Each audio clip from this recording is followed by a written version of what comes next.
Mesdames et messieurs, bonjour et bienvenue à votre minute d'information. Drame, le sous-préfet et sa famille inhumés le 14 février. Le sous-préfet de Gallimard-Tinière, Patrice Joël Nariti, son épouse et leurs 3 enfants seront inhumés le 14 février 2026 à Nédélé dans la région de l'Est. Ils ont perdu la vie dans un incendie qui a ravagé leur domicile au quartier au plateau de Gaoundéré dans la nuit du 23 au 24 janvier. Les causes de l'incendie n'ont pas encore été déterminées. Aucune enquête officielle n'a été publiée. Seuls 2 enfants de la famille ont survécu, une fille de 18 ans et un garçon de 2 ans. Cette tragédie soulève de nombreuses questions au sein de l'opinion publique. Nous espérons que la lumière sera faite sur les circonstances exactes de cette affaire et que la mémoire de la famille sera honorée. Politique, l'Union pour le changement se lance dans les législatives 2026.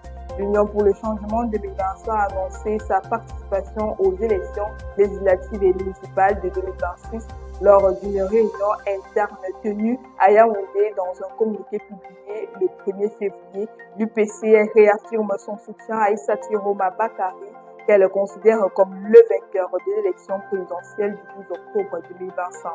La coalition entend présenter des listes consensuelles dans toutes les circonscriptions pour objectif de fédérer l'opposition et d'obtenir une majorité qualifiée à l'Assemblée nationale.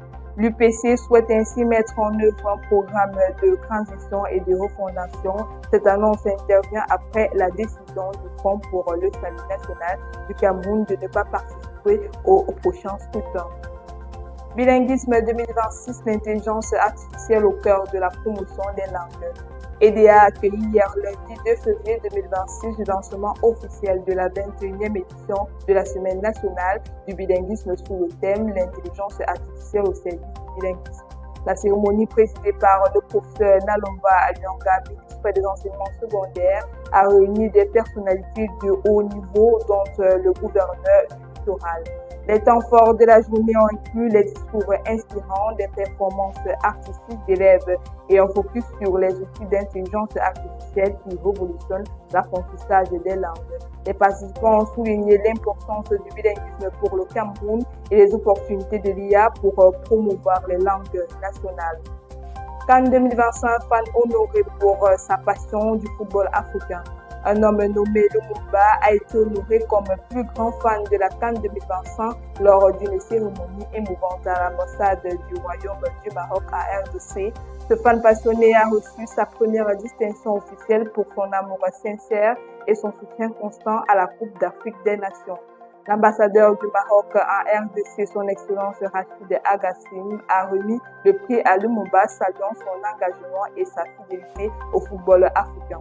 Ce geste est considéré comme un exemple de diplomatie sportive où le football unit les peuples au-delà des frontières.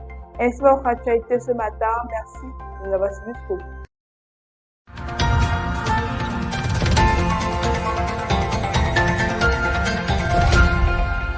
Campus TV, nous sommes ensemble.